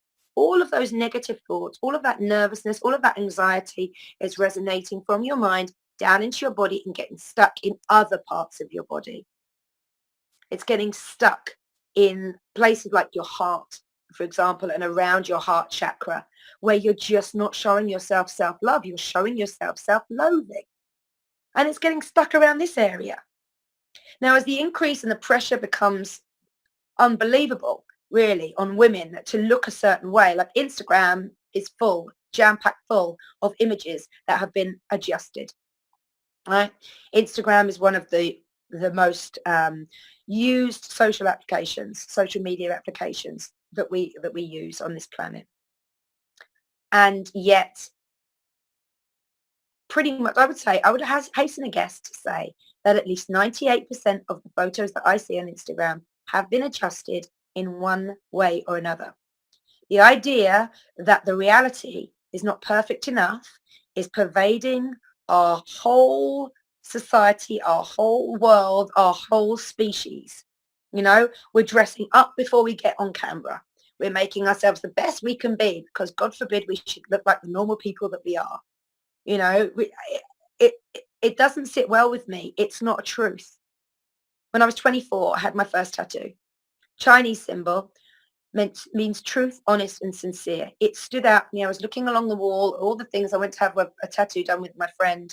We'd been talking about wanting to have a tattoo, wanting to have a tattoo. I didn't have a clue what I was going to have done. I was just going to go there and something was going to reach out to me. That was my thesis.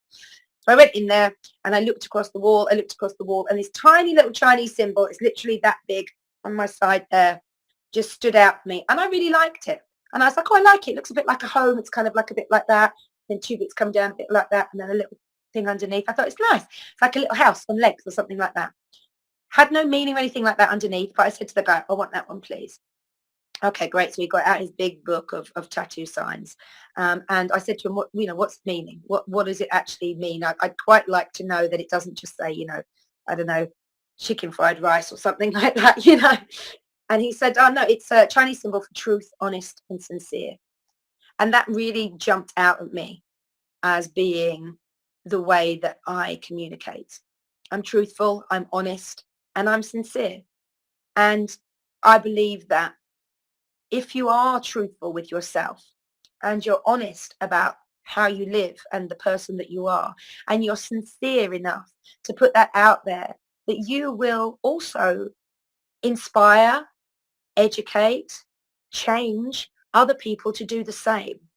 It's this pervading kind of resonance around our planet that we're not good enough that is making all this stuff happen. And as I see it, when things like that begin to resonate around the heart, that you're not good enough, that you constantly need to change, to primp, to perfect, you're resonating negative energy around the heart. Now, in women, we are seeing higher and higher and higher levels of breast cancer, more aggressive levels of breast cancer than we've ever seen, and lung cancer. And I wonder, and I'm putting myself out on a limb here, and I don't have any scientific evidence to back this up, but I do wonder, having learned that negative thought patterns will send down to the correlating chakra into that area, every time you have a negative thought, about yourself, you're affecting your heart chakra. You're affecting your lower back as well, right? Your base chakra is your I am. It resonates around, it deals with things like fear. It also deals with you standing tall as being the person that you are. So between your heart chakra and your base chakra, you've got two places where your negativity could end up residing. Now, around your base chakra, of course, you've got all your reproductive organs, and around your heart chakra, you've got your chest, you've got your breast, you've got your lymph nodes, you've got stress and strain in your back. I wonder whether or not the increases that we're seeing in breast cancer, in ovarian cancers, in bowel cancer, and all those sorts of, all those any of those cancers that seem to be around there and seem to be just coming up more and more and more into my spectrum. We're having so many screenings now, like you've got screening every year, mammogram screening after you get to 40. If you want one, you can go and have one every year. If you're worried about breast cancer, if you think that that's, it's something that is something that you should be worried about, you can go and have all that done. That in itself is a negative thought pattern that's residing down and into your breast, isn't into that thought, right? Or that thought pattern, sorry, is residing down into your breast. So if all these little neuropeptides are going down with this negative energy and these negative thought patterns, and they're residing there, and that area, as we're learning, gets used to having those around. I've got some science, somewhere to back this up. I've got all my little bits of paper everywhere, scattered everywhere, right? A lady called Renee Descartes made a deal with the Pope in order to gain access to human bodies for desiccation. The deal, this was in the 17th century, right? That long ago. This is how long we've known this. The deal was that the autopsies would not interfere with the soul, the mind, or the emotions of the person to whom the body once belonged. So even in the 17th century, they recognized that there was a mind, a body, and emotional. That was what you were as a being.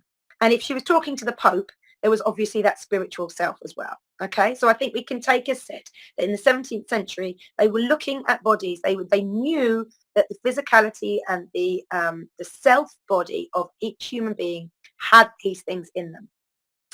In order for this deal to be made, it had to be accepted that there is a definitive mind-body divide. Okay, so that you must be able to divide the mind from the body. Until recently, few people in the West, have questioned this. As the perceived gap between the psyche, the mind, the soma, the body has continued to expand, our sense of autonomy has vanished almost entirely. When unwell, we increasingly turn to outside help. So instead of looking inside for our own help or for our own guidance, we're looking outside to the outside world. We're thinking about doctors, healers, anybody out but ourselves. We've stopped listening to our intuition. We've stopped looking and resonating, like looking in our bodies and feeling what's going on. And we start looking outside for all the answers. Okay? This is from the 17th century.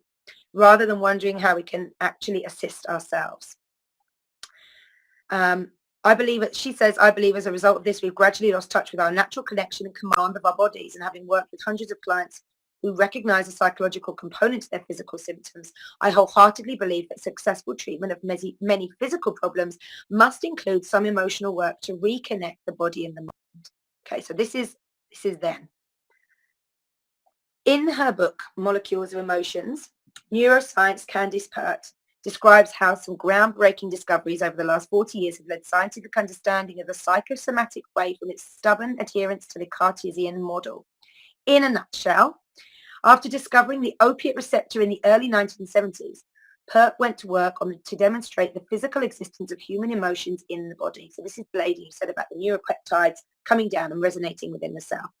Her work showed for the first time that feelings exist within the complex systems of ligands and receptors found on the surfaces of cells within the brain and the body. Okay, so on the surface of the cell, the first part where all the nutrients come in, where all the energy responses come in, where the oxygen comes in, where everything that the cell needs to be able to absorb to be healthy. They're attached, these little receptors are attached to the outside edge of that, okay? They're kind of like the little defense mechanisms, if you like. Very simply, ligands are proteins that float around the fluid between cells and attach to their specific receptors in order to transfer information into the heart of the cell. So they're like the little guards who are going, all right, well, I found this thing outside, so I don't think we should do this. I've done this thing outside, so I'm drawing it in. It looks fabulous. You know, that kind of relationship with the internal cell. Information that can change the very state of that cell and stimulate a number of different fundamental processes, right? It can affect the way the cell grows, the cell changes, the fundamental things that a cell does to survive, or, because remember, fundamental part of every cell is that if it feels itself going out of control, or if it feels like it's losing control, it will kill itself. It's called apoptosis. It's a scientific fact. It will kill itself off to save the greater good, if you like, the community. Okay? Amongst these are those that cause us to feel the way we feel when we experience an emotion. So emotions are things that affect the way a cell develops. Emotions are things that are received by these receptors, and the information that these emotional things, these neuropeptides give them, is being pulled into the cell and adjusting the fundamental way a cell responds within the physical self. Every part of the body, you are made up of 37.7 trillion cells. Every part of your body that you see is a cell. Every part. Okay? They're just so many different kinds because we're such fabulous biological creations. Cells that do this, cells that do that. They're amazing. But they all pretty much work in the same way. They might have different jobs to do, but they all pretty much work in the same way. Okay, and they all have this ability to be able to read the environment around them and to be able to react depending on the environment.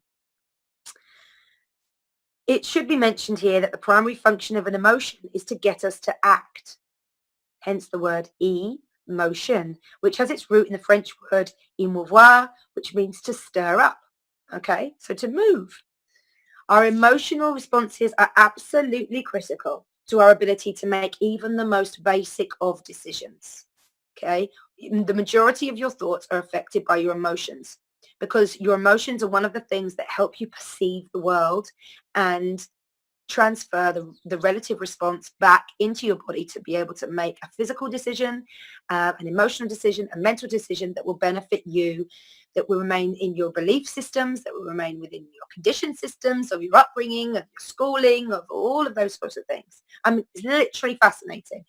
Have a good look at your body and give yourself a big hug, because you, my friend, are amazing. Absolutely amazing. We all are. And we take this so for granted. You know, it's just, I couldn't write this. You couldn't make it better yourself, literally. You know, we are absolutely fascinating. So those who suffer damage to the particular parts of the prefrontal cortex, responsible for the production of emotions invariably lose their ability to hold down the simplest of job or even choose which pair of socks to put on in the morning. So there's confusion. They're not drawn towards anything. You know, I find this a lot actually with socks. It's funny that she's mentioned that because some days I'm very much a black sock girl. It's kind of, I'm all down to business. And other days I'm like, you know, I want my luminous socks on. I put 3 pairs of socks that I bought in a market in Spain, and they're bright pink, bright blue, bright yellow. And there's only certain days when I feel game enough, if you like, to be able to wear them because they're at that point where they just come out from underneath my leggings, which I tend to live in because, you know, of the nature of my work and my shoes. But there's some days when I'm very, very out there and proud about my luminous, especially the luminous yellow socks. And there are other days when I'm like, today is a black sock day. I am ready for business. This is the way I'm going. There's no luminosity in it. So it's in, you know, to be that I resonate with that because there's definitely an emotional response to me picking my clothes, to picking my socks, the way I do my hair, the you know, the way you drive your car. You know, if you're stressed, you zoom in everywhere. If you're really feeling mellow and relaxed, it's a beautiful day and you haven't got a care in the world, then you slow right down. You enjoy the moment, you trundle through, the traffic jams don't bother you, you know, all those sorts of things. Emotions come through every decision that you make, including things like the food that you eat. If you're stressed, you're less likely to eat good food.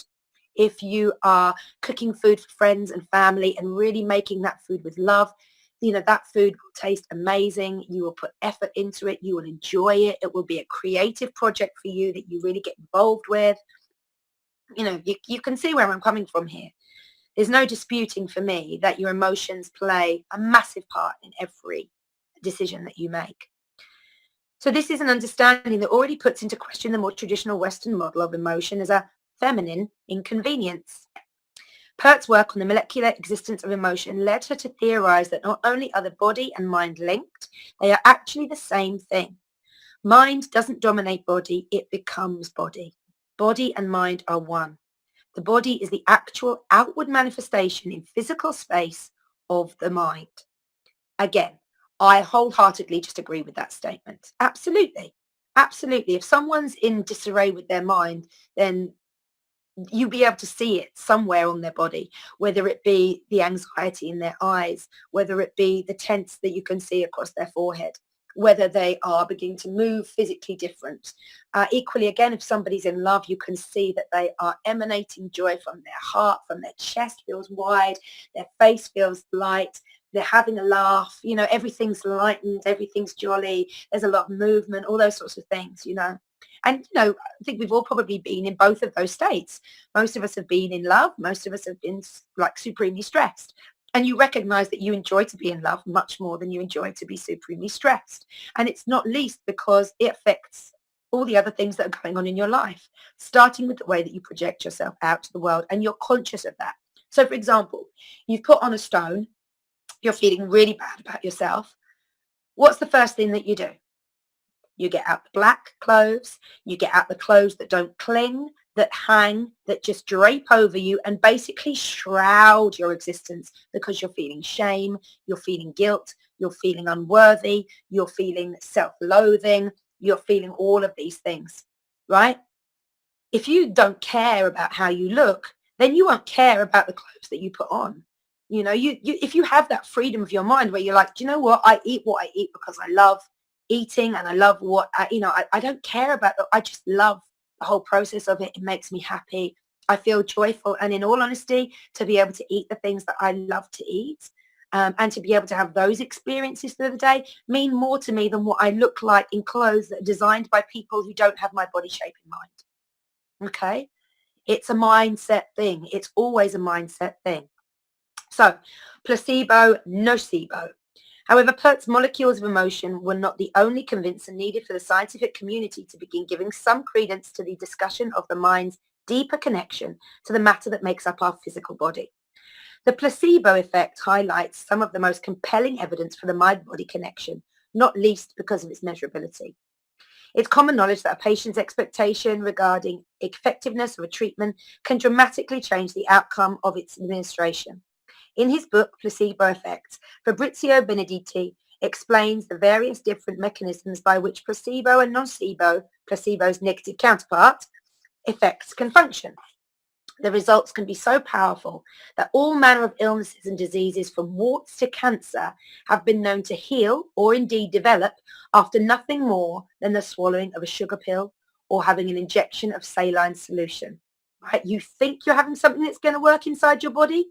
You think it's going down straight to that point and it's going to heal. You're thinking to yourself, happy days. You change your mindset and the thing that you've been creating changes. The only necessity for a placebo effect to occur is expectation. The patient just has to believe on some level that the treatment will work. The importance of psychological rest. In her compelling TED Talk, Dr. Lisa Rankin discusses how placebo, traditionally considered somewhat of an inconvenience by the medical community because it kind of blows away all the other proof of things that they're coming up with, right? Because it's the kind of it's the shaker in the pot. Should really be prioritized as an area of focus for the ongoing development of healthcare and medicine. Absolutely, Dr. Rankin. Couldn't agree more. The important take-home point from Rankin's talk is that a state of psychological rest is essential for any healing. Get that. Psychological rest. The ability to be able to let go of all the things that are bothering you, all the things that are driving your mind. That's what we mean by psychological rest. All the very many thought processes and patterns that you have during the day that are constructs of the way that you live. This is the important thing. Okay, your mind is, the average person has 60 to 80,000 thoughts a day. Your mind is racing. It's important to know what percentage of those thoughts are positive thoughts, what percentage of those thoughts are stress related, so that you can then adjust them to give yourself this psychological rest, so that not only do you rest the physical self as you lie there in bed going, oh, I've got a cold, but you rest your psychological self and you don't put yourself through the guilt of, oh, I've got a cold, I should be in at work. God, it's going to be so much work. They're going to be missing me. I'm going to be in all this trouble. La, la, la, la, la. And this is, again, where stress from the workplace is so detrimental to our health and 100% negative. And I honestly don't think that we should be putting up with the amount of pressure that we're getting from the companies that we work, from the individuals that want to earn their buck out of us, because it's detrimental to our health, not just our physical health, our mental health, our emotional health, quality of our lives, essentially, right? I forgot where I got, getting right on my soapbox, aren't I now? The important take-home point from, the natural regenerative functions of the body are only operative when the parasympathetic nervous system, the relaxation response, is in effect. When in the alternate state known as fight or flight response, your stress response, these healing processes are temporarily suspended. So I've talked about this before. When you're in a flight and fight response, the nutrients of all your body, everything that your blood takes down, normally it takes it down into the regenerative parts of your body, into the central parts here, your liver, your stomach, your kidneys, all those parts of your body that are working really hard to keep you safe, to make sure that they're purifying the toxin air that we're bringing in, to make sure that they are taking out the sugars that are unhealthy, that they're taking out the alcohol that we're consuming, that they are ridding your body of as much of that smoke as they possibly can that you might be smoking or bringing into yourself. These are the organs that are working overtime to keep us alive and keep us healthy. And what happens when you remain in a stress response is that none of the nutrients that you're taking on, even if you're living a really healthy lifestyle in terms of you are putting organic vegetables into your body, you never drink, you never smoke, you are exercising regularly, you are taking multivitamins, all of that sort of stuff, having regular massages, having regular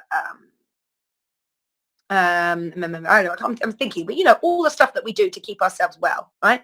The minute you start getting stressed, all of that good that you've done is undone by the fact that these nutrients then go out into your muscles, out into the muscles that help you move, to get away from whatever it is that your body, your mind, your emotions, all of those things are perceiving to be a threat. Now, when we were kind of a lot longer ago in our development as human beings, that was absolutely 100% necessary, and quite frankly a godsend, to be able to get away from that state that we're in, that environmental state that we were in, right? Because it's all about this impact of your environment onto you. Now that we live in this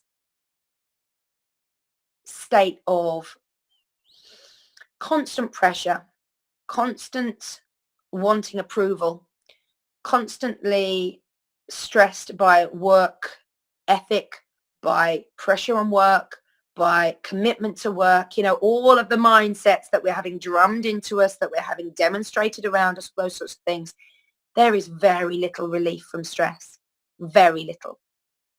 And it's really, again, it's why it's so crucial, so very, very important for us all to be looking at the environment in which we're living, be it at home, be it at work, wherever you are, and everywhere that you are, and making sure that it's the most conducive to relaxing and de-stressing, because we are under all this pressure.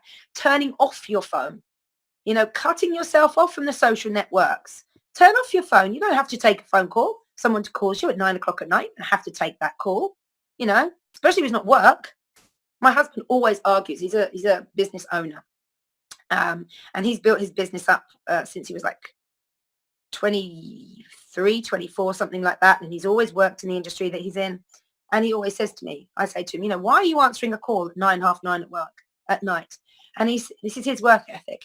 He says, because I run my own business, every call is value for money. And that is what I need to be getting in for the business. To keep my business going, to keep doing what I love to do, I need to be earning the money. I need to be getting the orders. I need to be there so that I can jump and, produce what it is that they're paying me for. I could not think of a more stressful work ethic if I tried. That means that you can never move away from work. You can never put down the phone. Even when he's on holiday, he still sits there flicking through his emails, replying to things, that sort of thing. And I can understand why he does it, because he says to me, yeah, but if I don't do it now, love, when I get back to work, when we get back from our holiday, there will be mountains of it. And I will not leave the office for days and days and days. My answer to him is you need to manage it a little bit better. You're going to be taking time off, then you need to be allocating the workload that you've got so that you can release that pressure and release that stress onto other people who are still going to work and being paid for it stuff. But it's his business, it's his baby. We'll leave it there. It's a constant gripe with me because I can see him getting stressed, and knowing this, reading all of this, is very frustrating to me. That's it as it is. What can you do? So when in the alternate state known as fight or flight response, these healing processes are temporarily suspended. So if you maintain that, then they never regenerate. You're not regenerating anything. Everything is constantly under pressure. Cells are dying and they're not regenerating as quickly as they need to. Therefore, parts of the liver are working overtime to compensate until the other parts of the liver have sort of caught up. It's just putting everything under massive, massive pressure. You can liken it to redundancies. Okay, you can liken it to, an office doing really, really, really well and everything's running smoothly. Everyone's working their 9 to 5. Everyone's taking a lovely long lunch break. The vibe in the office is really, really high. Then they make like a 30% redundancy cut, for example. Okay, it's actually more than that when it depreciates down. It's probably more like 60 to 70% of a redundancy cut. And suddenly that group of, let's say, 50 people is cut down to 20 odd, and those 20 odd people aren't able to take their lunch breaks anymore, let alone have fun and social lunch breaks with one another, therefore building team spirit and all that sort of stuff. They're unable to do that. They're also working much longer hours, which means they're far more tired. They're far less happy coming into work, which means their productivity levels are lower. No one does good work when they don't want to be there. No one does good anything when you don't want to be there. We all know that about ourselves. You can push on and you can struggle on, but your heart just isn't in it. And that's what we say. Okay, your heart just isn't in it. That's because your legs and your arms are in it, but your heart just isn't in it. In other words, when we're in a state of stress or excitement, we are not able to heal. This, of course, works fine if your fight or flight response is triggered briefly to get you out of the way of a bus, as we've said, but not if it's triggered by chronic stress in the workplace. Rankin looks at the things we can implement into our day-to-day life like meditation, fun, social support, creativity, sex, sport, etc., all of which promote the vital state of psychological rest. Positive expectation. So this is a little bit like visualizing your future. Okay. Something I often find myself saying to clients is that we tend to get what we think about in life. That is, we tend to manifest what we expect will be the case. It's this kind of, someone, I think it was my producer, posted this great post on Instagram yesterday saying that, you receive what you believe is possible. It's right, isn't it? Think about it. It's right. And this is what she's saying as well. What we think about in life, that is, we tend to manifest what we expect will be the case. This is why it's not uncommon for cancer patients to begin feeling sick or even vomit on the way to their chemotherapy sessions. It's their expectation which brings on the reaction before any treatment is actually given. In addition to those examples of psychologically stimulated healing provided by the placebo effect, the wealth of case studies developed by practitioners such as Dr. Bernie Siegel and the Simontons all point to the notion that our general psychological well-being directly affects our physiological state of health. Studies have shown correlations between the onset of physical disease, such as cancer, and the ongoing effects of previous traumatic experiences. There is also evidence to indicate the direct effects of a stressful environment on the immune system's ability, or lack thereof, to deal with physical disease. Recently, the work of Dr. Vincent Felitti has been receiving a considerable amount of attention. Felitti developed a series of 10 questions designed for GPs to ask their patients in order to discern the level of emotional, physical, and sexual abuse experienced during childhood. A patient's score being from 0 to 10, being no experience for abuse, to 10, 0 out of 10 being no experience for abuse, to 10 out of 10 indicating a highly troubled childhood, has been shown to be a reliable predictor of that person's likelihood to develop heart disease, diabetes, depression, or addiction, just to name a few, in their adult life. Right? Now remember, as a child, you don't have the experience or the sense of logic that you have as an adult. And this is why it's so important for us adults to be protecting the environment of our children, because they come from a very emotional perspective, kids. Like I said before, if they get stressed, they lash out. If they smile, they beam. It's that simple for them. If the environment around them is dealt with very adult sort of questions, or questionable adult behavior, should I say, that's probably better, their impact on them is not going to be the same as the impact on an adult. And still, an adult would still be suffering through their mental health. But these children are receiving this as a very direct emotional response, a direct emotional effect, sorry. And that is exactly why we should be protecting the children of the world, because what they're seeing, we're in a real bad state right now. Mankind's in a real bad state. There's never been so much war on our planet. There's never been so much unrest. Everything feels like it's in turmoil. When you look from one side of the world to the other, there's so much turmoil and unrest and, unknowing, unable to, inability to really be able to visualize the future in a positive light, because there's so many things that are affecting it that could have effects on the positivity that you're trying to bring in. Right? So I could say to myself, I want to go and live back in Thailand, for example. But at the moment, Thailand is still under the rule of the military, still under military rule. We've got a new king in Thailand who seems to be doing very well, actually, but there's still a lot of unrest as people settle into the new generation of leadership within that country. They were still asking about whether or not politicians will be brought in still to govern the country, or whether it will be left to the military. And we don't know. And as a foreigner, I don't get involved with that sort of stuff. I don't. It's not my. It's not my country. I choose to live there. I've chosen to live there because of the beauty of the people that I come into contact with, because of the beauty around me, because of the fabulous food, the wonderful weather, and the fact that it brings me joy to live there. When we talk about Brexit, because obviously I'm living in the UK, then my emotions are stirred. Because obviously I have a sense of patriotism also to this country.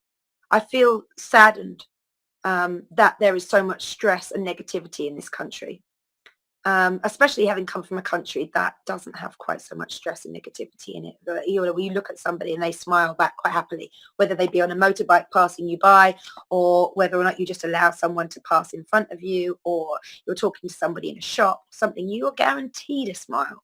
When you get there, they call Thailand happily the land of smiles, and it truly is the case. And that health, that sense of health, permeates through the culture. People are living a lot longer. over there. They eat healthier diets because they know that it's important to keep your body, safe, and that your emotional responses are triggered by the foods that you bring in and the sense of faith that you have and all that sort of stuff. So think yourself healthy. The relatively new field of, I'm going to say this wrong, I'm sure, but psychoneuroimmunology, PNI for short, focuses on the study of the interaction between psychological processes such as guided imagery and the immune functions of the body. There are countless stories about people who have engaged in self-hypnosis and or mental imagery programs which they believe to be responsible for spontaneous remission of their cancer, among other illnesses. Our bodies are exceptionally good at maintaining their health. They're designed to do that. They have the ability to regrow skin and heal wounds, to combat cancerous cells and to fight damaging bacteria, fungi and viruses without us ever needing to pay a single conscious thought to the process. It's this natural ability of the body to combat illnesses and disease that PNI seeks to fortify and direct by facilitating conscious, unconscious communication using mental imagery. Okay, so you can begin this mental imagery. You can start this healing thought processes yourself by looking at the way that you think, looking at the stress factors within your life, looking at the way you perceive your world and the negative aspects that you find yourself moving into, or the negative thought patterns you find yourself moving into. Look at why these are happening. Look at why. Look at whether or not it's something that somebody brings into your life, like a particular person. Look at how it is that you could respond differently to the negative impact this person is having on your life. Maybe it is a stressful work environment you're working in. Maybe you can talk to your manager, you can talk to your co-workers, whatever it is, and say, I'm really finding this hard to deal with. This is what it's doing to my mental state. And I know that my physical state will be following suit shortly.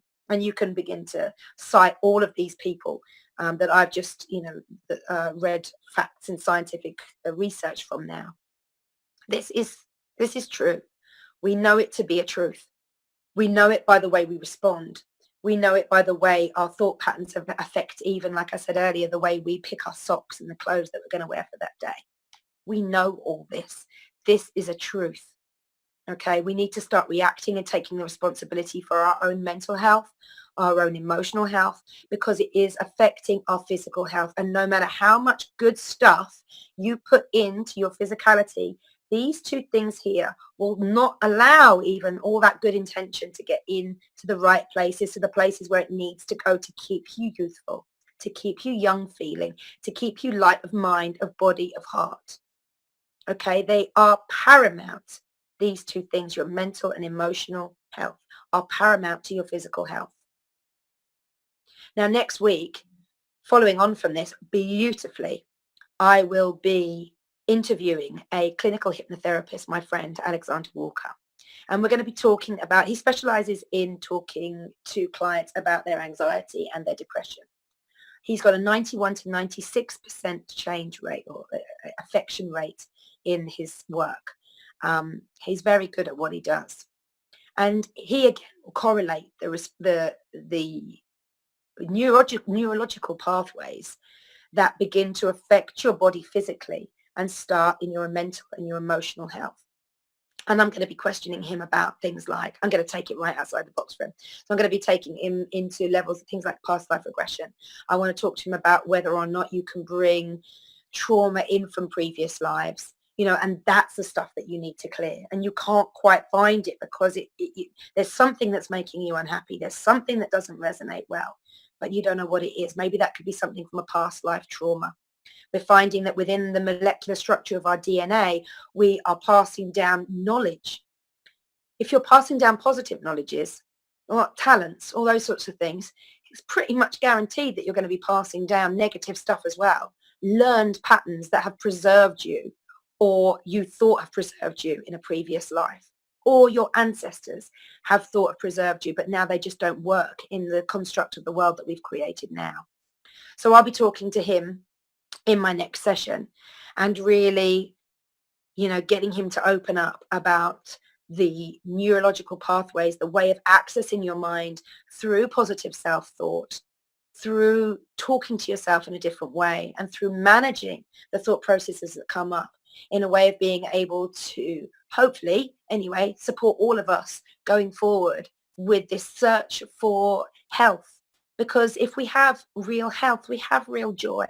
You can't buy health. Anyone who's ever had anything that's kind of, any rich person, if you like, that's ever had any real illness will tell you that you just can't buy it. Look at Steve Jobs, perfect example. Spent the last few months of his life releasing statements, story, editorial, meme, whatever out to the world saying it's all about the way you think, the way you feel, the lifestyle that you live. It's all about that.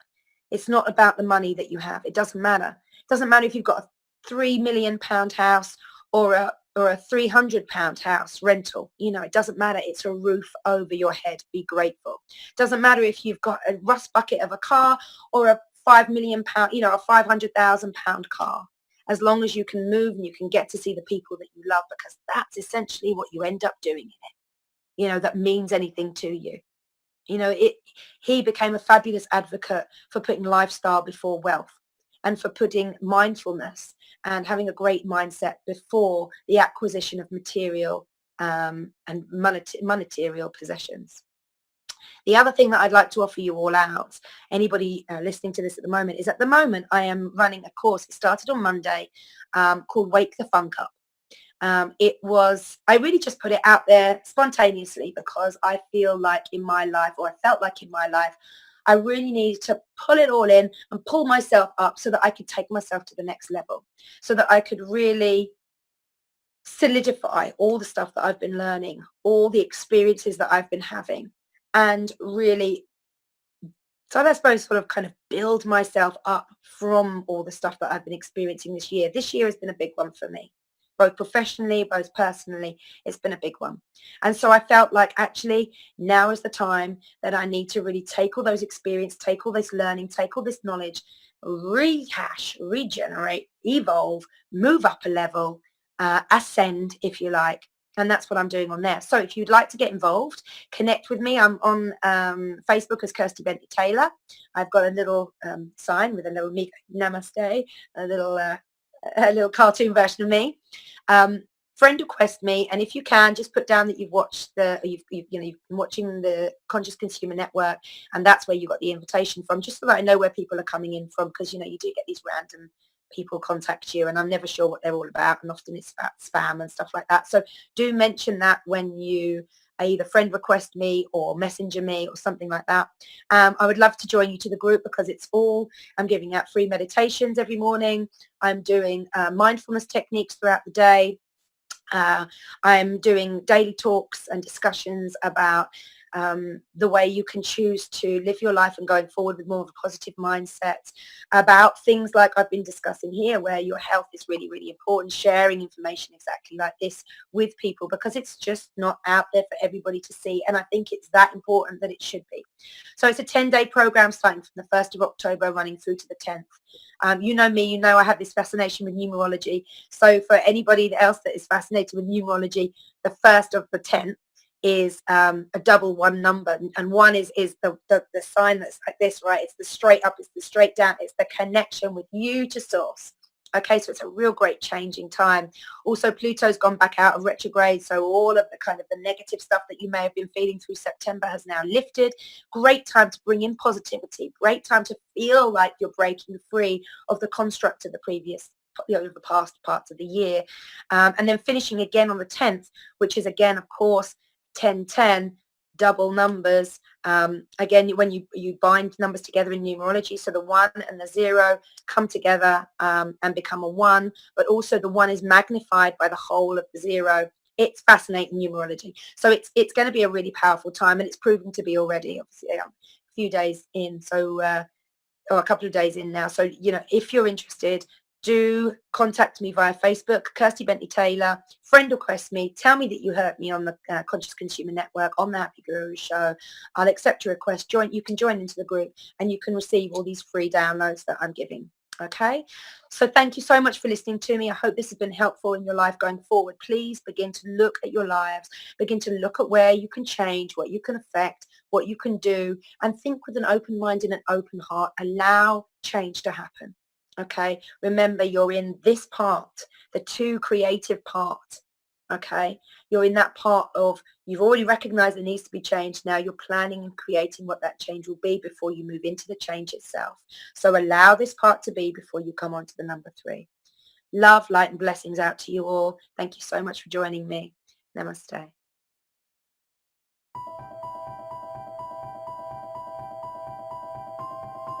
Humanity has been on an epic journey of discovery, learning the truth about the world we live in. New discoveries about the true origins of humanity, ancient history, free energy, as well as the systematic corruption of world governments are now on the forefront of our daily reality. Is the world headed towards destruction based on control and power? Or is an opportunity now being presented to shift and uplift into a higher consciousness? My name is Mel V, co-founder and creative director of Conscious Consumer Network, an independent broadcast network that was launched on the 1st of January 2015. In the last 3 years, Conscious Consumer Network has broadcast over 2,800 shows in multiple languages, featuring guests from across the world, whilst creating media that is aimed at the creation of a free, fair, peaceful, just, sustainable world.